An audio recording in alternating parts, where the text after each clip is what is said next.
Bom dia, boa tarde, boa noite. Sejam bem-vindos a mais um vídeo da Maratona de Recesso da playlist Analisando Artigos. Nessa maratona, estamos repassando alguns textos discutidos na disciplina Gestão Ambiental e Sustentabilidade.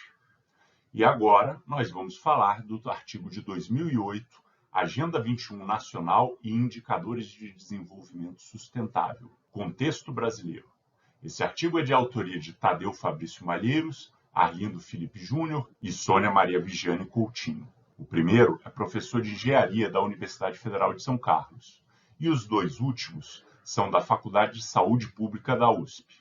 Porém, os três autores fazem parte do projeto SIADES, Sistema de Informações Ambientais para o Desenvolvimento Sustentável. Nesse artigo, os autores discutem como o Brasil tratou a elaboração da sua Agenda 21 e principalmente do seu sistema de indicadores sustentáveis. Como veremos, muitos problemas surgiram da falta de articulação entre esses dois elementos da política pública. Mas veremos isso com mais cuidado depois da nossa vinheta.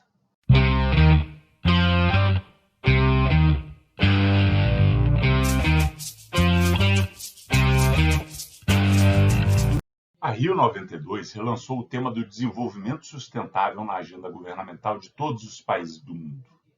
Além do impacto midiático e simbólico do evento, uma série de protocolos e acordos internacionais foram estabelecidos naquela ocasião. A Agenda 21 foi um desses pactos.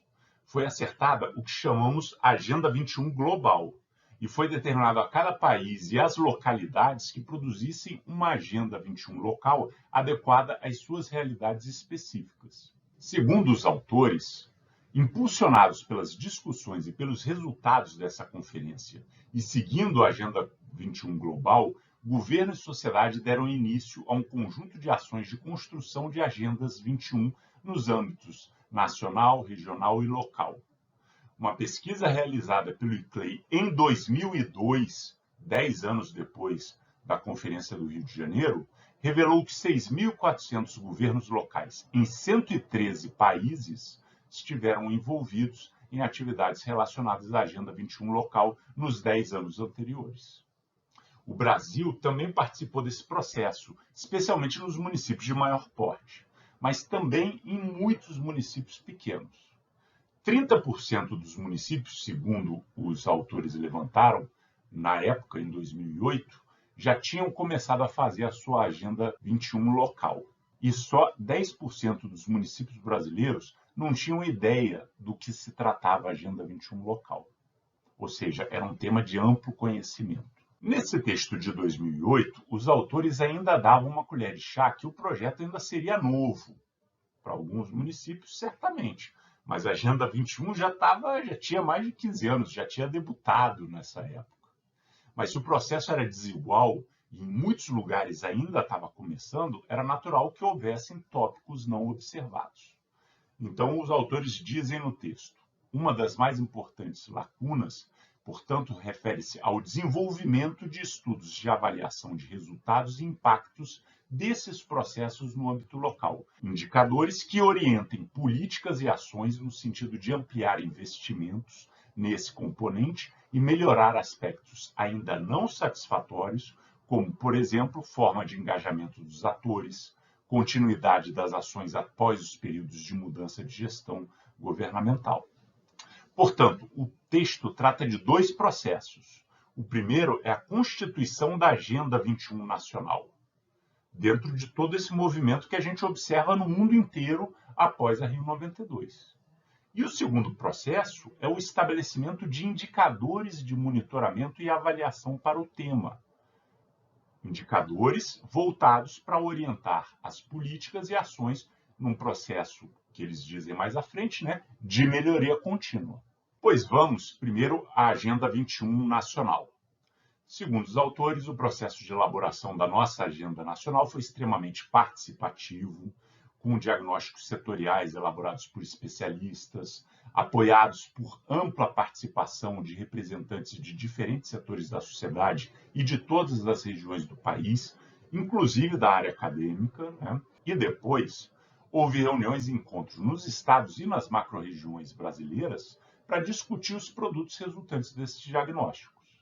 Dizem os autores Discussões finais ocorreram em Brasília, culminando com o lançamento em 2002 da Agenda 21 brasileira, Ações Prioritárias, e da Agenda 21 brasileira, resultado da Consulta Nacional, que foram apresentados no Encontro Mundial Rio+10, realizados em Joanesburgo, na África do Sul, em 2002. Pois essa agenda brasileira ganhou o status de Plano Nacional de Desenvolvimento Sustentável, explicitando por meio de diagnósticos apurados quais são as grandes questões a serem enfrentadas e oferecendo propostas de ação. Entretanto, uma ausência chama a atenção em todos aqueles que discutem e trabalham com políticas públicas: a falta de um capítulo ou seção ou anexo ou qualquer coisa que fosse que falasse de monitoramento e avaliação. No caso da Agenda 21 Global, existe o capítulo 40, Informação para a tomada de decisões.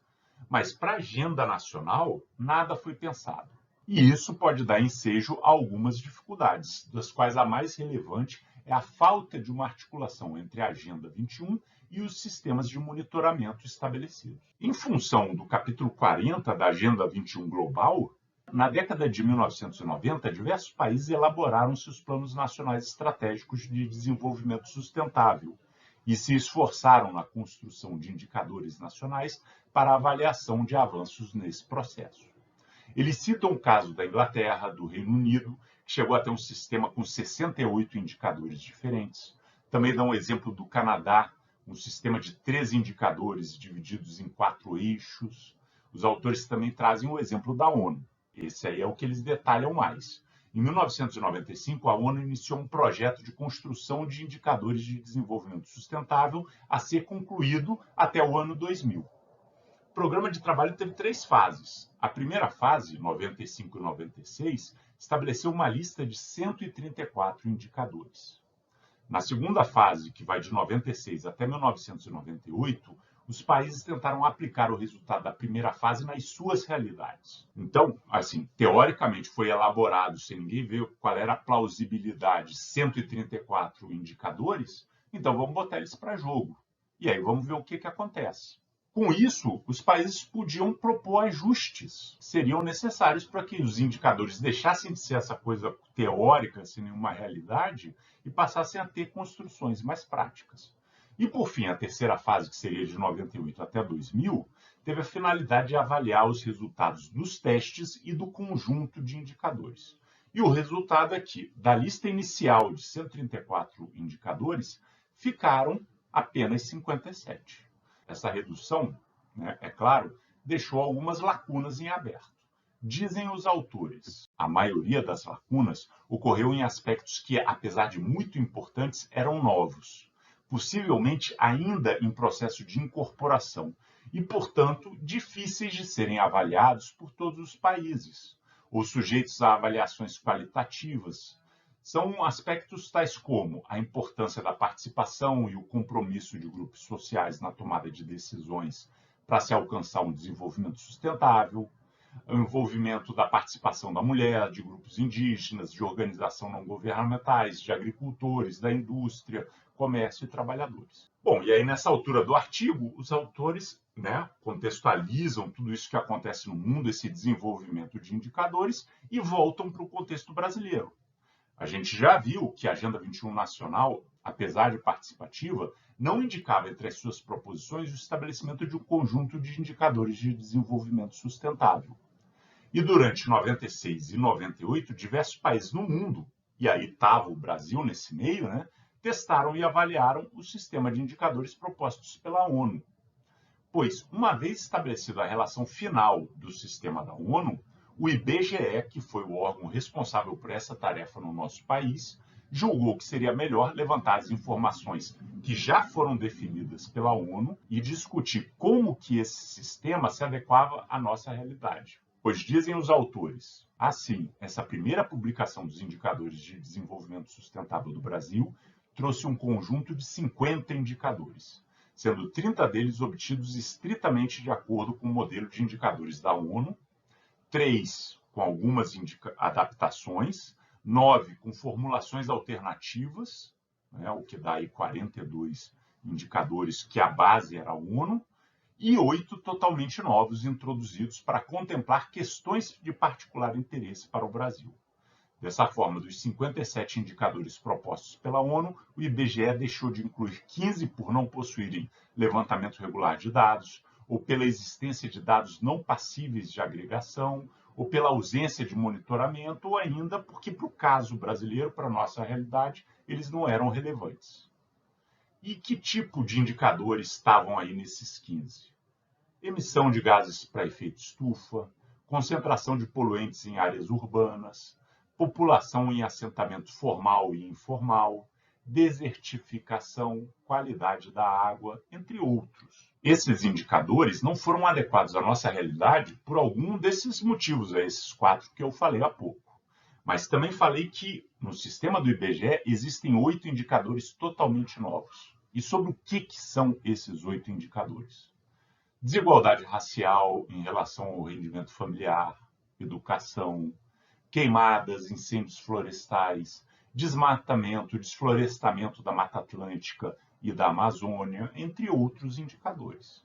Esses indicadores foram considerados fundamentais para a gente discutir uma dinâmica sustentável brasileira, apesar de não terem aparecido na lista que a ONU fez para ser aplicada em todos os países do mundo.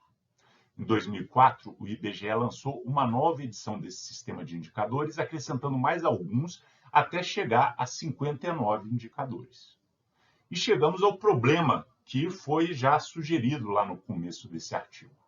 Quando você compara o sistema proposto pelo IBGE em 2004 com a Agenda 21 brasileira, que foi elaborada pelo Ministério do Meio Ambiente em 2002, com processos que aconteceram paralelos, os autores perceberam que os indicadores apresentados pelo IBGE em 2004 não conseguem encontrar um adequado paralelo aos objetivos e metas da Agenda 21 brasileira, deixando importantes lacunas, conforme destacado no quadro, que daí eles colocam um quadro dizendo esse indicador aqui ou essa proposição, você não tem um indicador para acompanhar essa proposição. Esse indicador não tem nada na Agenda 21 que ele está acompanhando. Então, eles destacam isso no quadro. E aí eles continuam dizendo o que acabou por desconectar a estratégia construída por essa agenda para se alcançar um desenvolvimento sustentável e os seus instrumentos de avaliação. Os autores se espantam com o fato desse desencontro ocorrer entre dois processos, o processo de elaboração do sistema de indicadores e o processo de elaboração da Agenda 21, os dois processos que ocorreram ao mesmo tempo. E nos dois casos eles indicam que havia um interesse político de você chegar na Conferência de Joanesburgo e apresentar os resultados do trabalho, o que de fato ocorreu. Os dois trabalhos foram apresentados lá. Ocorreram no mesmo tempo, tinham um mesmo guia global para orientar os trabalhos, o sistema de indicadores da ONU para orientar os nossos indicadores e a Agenda 21 Global para orientar a nossa Agenda 21, pois mesmo assim os trabalhos brasileiros não se articularam, criando esse descompasso que acaba por deixar a Agenda 21 local sem nenhum tipo de monitoramento por parte do governo. Pois bem, esse artigo é importante porque ele enfatiza muito a função dos indicadores de monitoramento e avaliação, que é orientar os ajustes e correção na rota das políticas públicas, tanto por parte dos gestores que colocam as políticas públicas de pé, quanto por parte da sociedade civil, que pode utilizar essas informações de monitoramento para pressionar o poder público. Mas, no caso brasileiro, esse erro de gestão fundamental comprometeu essa função. A Agenda 21 de um lado e os indicadores, por outro, foram feitos por órgãos diferentes, com dinâmicas diferentes, sem nenhuma articulação. E com isso perdeu-se a possibilidade do sistema de indicadores de desenvolvimento sustentável brasileiro monitorar e avaliar a Agenda 21 nacional. Uma pena. Mas é dessas críticas que temos que nos apropriar para pensar na melhoria contínua da política pública. O link para acessar o artigo na íntegra vai estar aqui na descrição desse vídeo. E nunca é demais lembrar, ver o vídeo no YouTube não é estudar. Então vai lá no link, leia o texto original. Eu fico por aqui agradecendo a atenção de todos e de todas. Um muito abraço, bons estudos.